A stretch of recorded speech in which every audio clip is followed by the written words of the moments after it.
Lucille Mae Carter left the dusty soil of Georgia carrying nothing but a worn suitcase and $12.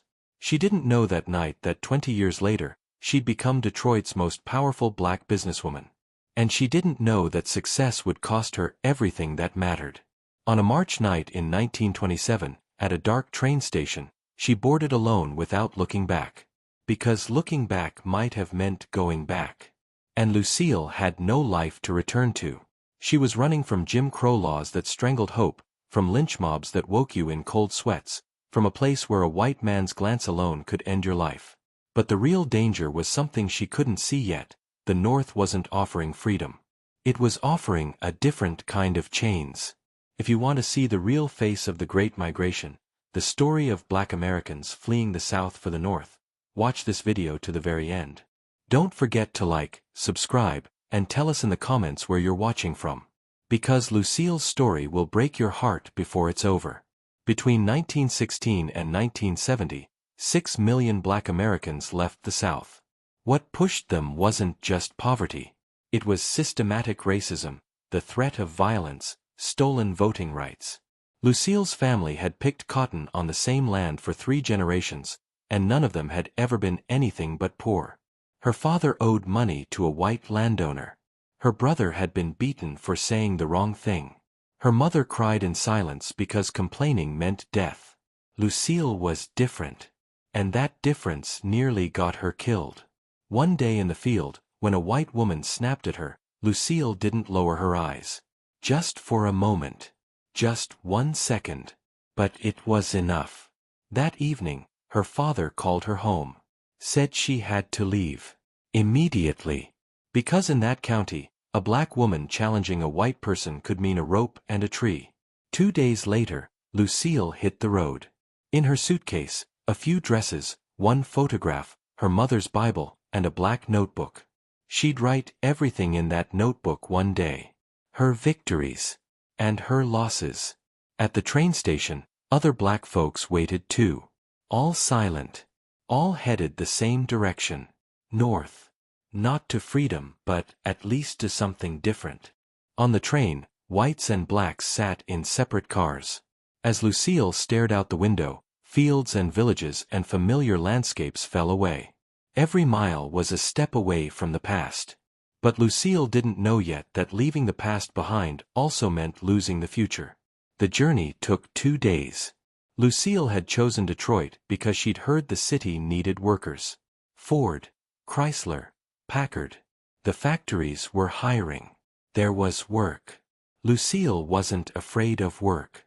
She'd worked her whole life. But this time, she wanted to be paid what she was worth. She didn't know yet that the real price wouldn't be money. It would be loneliness. When she arrived at Detroit Union Station, the city felt massive.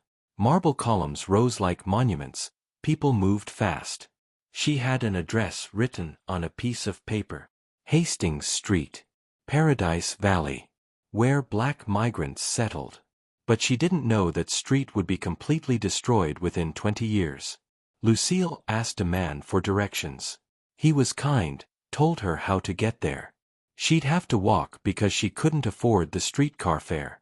Her arms ached carrying the suitcase, but she didn't stop. The city was overwhelming. Buildings stretched toward the sky. White people didn't even look at her, like she was invisible. This was different from Georgia. Back there, the stairs were threatening. Here, there was indifference. Lucille couldn't decide which was worse. When she reached Hastings Street, the sun was setting. The street was alive. Music played. People talked, laughed. Children ran in the streets. Black faces. Everywhere. For the first time, Lucille took a full breath. When she found the address, an older woman opened the door. Tired, worn, but warm-eyed. Her name was Birdie. She let Lucille in without asking questions. Birdie lived in a small 2-room apartment. 2 other women stayed there, both working at the factory. Birdie showed Lucille a corner in the kitchen. "This is yours," she said. "You'll split the rent. If you find work, you can stay." That night, Lucille lay down and felt safe for the first time since leaving Georgia. But she couldn't sleep. Because tomorrow, her new life would begin. And that day would test who Lucille really was. She woke before dawn. Bertie showed her a factory where women worked the packaging line. Pay was $1 a day. Lucille applied. A white man looked her over, wrote down her name, said come back tomorrow. Didn't ask questions. Just, can you work? Lucille said yes and started the next day. The first days were brutal. The factory was loud. Machines never stopped. Lucille packed boxes, stuck on labels, tried to keep up. Her hands swelled. Her feet screamed. But she didn't complain. White workers watched the black workers with suspicion. One day, a white woman bumped into Lucille's shoulder and didn't apologize. Lucille said nothing. Kept her head down. But something inside her broke. And that broken piece would, years later, turn her into a woman who made millions but lost her happiness. Lucille hadn't come just to survive. She wanted to build something. In the evenings, exhausted as she was, she wrote in her black notebook. When Bertie asked what she was writing, Lucille smiled. One day, she said, I'm going to open my own business. Bertie laughed, not meanly. Lots of people had those dreams. But dreams didn't come true. Detroit gave hope, but it was also ruthless. Rent was high. Living costs were steep. Jobs were unstable. And being black meant every door could slam in your face. Still, Lucille didn't quit. From every paycheck, she saved a little. $1 here, 50 cents there. She put the money in a tin can and hid it under her bed. Told no one. Because money was the only thing that would set her free.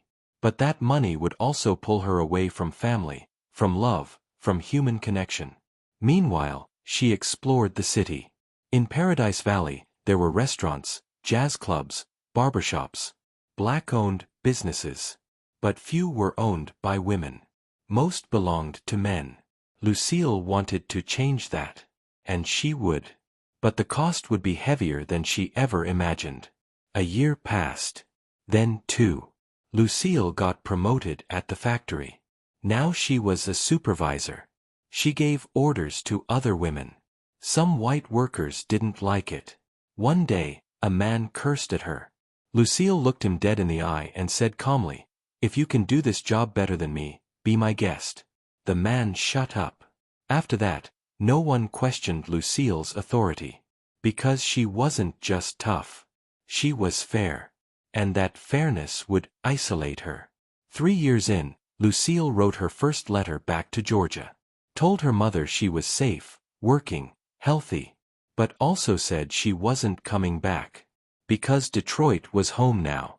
It wasn't perfect. Racism still existed. Bars and restaurants were still segregated. White neighborhoods were still off-limits. Police violence was real. But at least Lucille earned a wage. At least she could walk with her head up. She didn't know that letter would be the last her family would ever receive. She would never see Georgia again.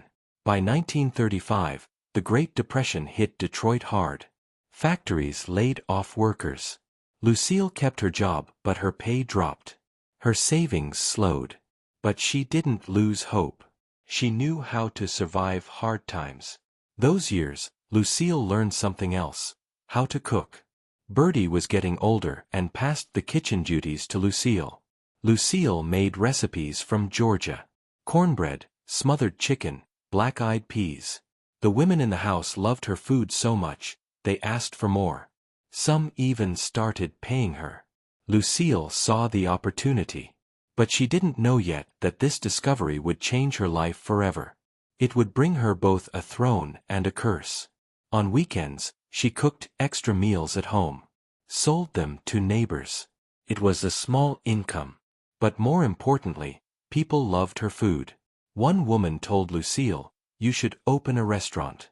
Lucille smiled. I know, she said. I'm just waiting for the right time. And that time would come when she least expected it. By 1940, World War II was on the horizon. The war changed Detroit. Factories switched to producing weapons, tanks, planes. The need for workers exploded. Wages went up. Lucille rode that wave. She moved to the night shift and started earning more. After 13 years of saving, she finally had real money. But something else was happening. Every night, Lucille went home alone. Her friends had gotten married, had children. Lucille was writing dreams in a notebook. In 1943, race riots tore through Detroit. Violent clashes between whites and blacks. Dozens killed. The city was tense. Lucille stayed inside. But those riots taught her something crucial. The black community needed its own spaces, its own businesses, its own power. And Lucille would build that power. No matter the cost. When the war ended, soldiers came home. The economy picked up. And Lucille was ready. In 1947, 20 years after leaving Georgia, she finally made her move. She found a small, empty storefront on Hastings Street. The rent was steep, but Lucille paid the deposit.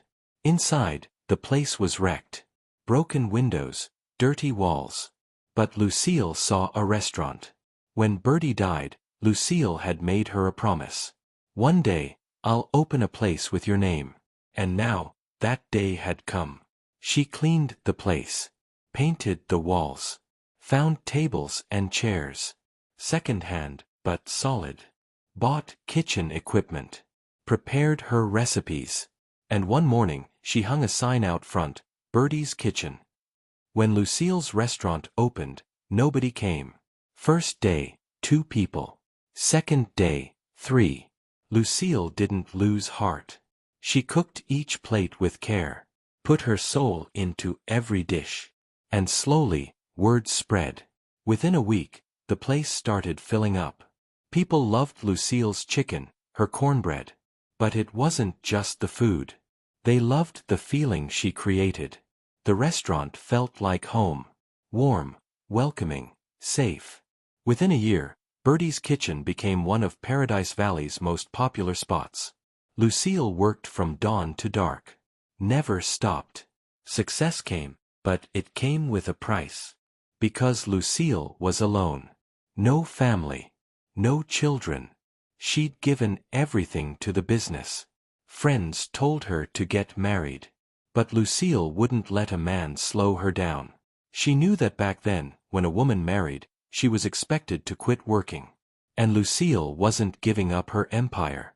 But she didn't realize that while building an empire, she was losing her soul. In the 1950s, Detroit was changing. Highways were built. White families fled the city. Paradise Valley was being demolished. The government called it urban renewal, but it was destroying black neighborhoods. Lucille's restaurant was threatened. But she fought. Hired a lawyer. Wrote petitions. Attended meetings. She saved her storefront. But everything around her changed. Buildings came down. Friends moved away. The neighborhood wasn't the same. And Lucille grew more isolated. By the 1960s, Lucille was in her 60s. Her hair had turned gray. Her hands trembled. But she still opened the restaurant every morning, closed it every night. Bertie's Kitchen had become a legend. People told Lucille's story. The woman who came alone from Georgia. Started in a factory. Built an empire. But Lucille knew a quiet truth. Success had given her everything except the one thing that mattered. Connection. She'd never seen her family again. Never went back to Georgia. Couldn't even go to her mother's funeral because she couldn't leave the restaurant. Her brother wrote letters. Lucille never answered. Because that life wasn't real anymore. It was just a memory. One evening, as the restaurant was closing, a young woman walked in. Apologized for coming late. Said she wanted to see Lucille. Her name was Clara, and she'd come from Georgia. She was Lucille's brother's daughter. Lucille froze. Clara looked at her with eyes full of both admiration and sadness. I searched a long time to find you, she said. My mama always talked about you. She'd say, Aunt Lucille did great things. But she'd also say, she forgot about us. Lucille sat down. Couldn't speak. Clara continued. I'm not blaming you, she said. But I wondered. Did all this success make you happy? Lucille couldn't answer that question. Because she didn't know the answer. Success had given her power, respect, a place in history. But it had also given her loneliness. Every night, she went home to an empty house. Every holiday, she ate alone. She'd built an empire but had no one to share it with. Clara took Lucille's hand. Look, she said, I'm not asking you for anything. I just wanted you to know. There are people in your family who still love you. If you ever want to come back, our door is open.